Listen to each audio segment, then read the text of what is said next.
je change pas non plus tous mes plans. Je voulais me reposer en fait, moi, au départ. Donc voilà, j'ai pour le personnage de Moule dit à un moment donné, je suis une fille curieuse, moi aussi. Et je me disais que cette expérience serait absolument unique.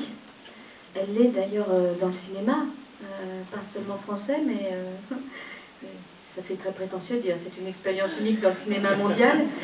Mais une grande première mondiale à l'unicité aussi, que l'actrice vient et voilà. Je l'ai annoncé tout à l'heure. Mais c'est vrai que bon, je m'étais renseignée, il y a eu un film comme ça de Marco Ferreri qui s'appelle Les Futures et Donna, l'avenir est femme, ou je sais pas comment on le traduit, le futur est femme, oui. Avec Ornella Muti. Oui. Ah oui? Oui. Non. Non, tout seul. Et puis sinon il y a Elle World, une série où on m'a dit qu'il y avait une actrice enceinte aussi.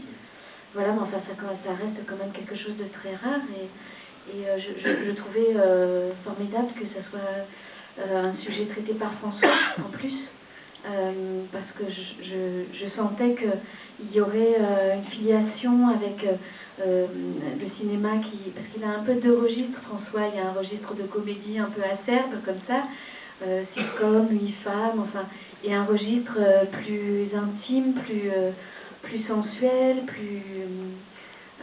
plus dramatique, qui est celui de Sous le sable, Le temps qui reste, et il m'a parlé voilà, de son désir de retrouver un petit peu le travail qu'il avait fait avec Charlotte Rampling dans Sous le sable.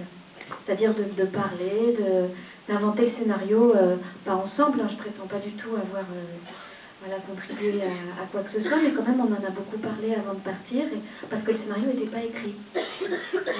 Il y avait juste quelques pages comme ça, et pendant 3 semaines ça s'est écrit, sauf qu'on a tourné le quart du film donc quand j'étais enceinte pendant mon 7e mois, et puis 6 mois plus tard le début et la fin du film, qui est quand même aussi un truc assez unique. Alors voilà, cette histoire, toute cette histoire est assez particulière.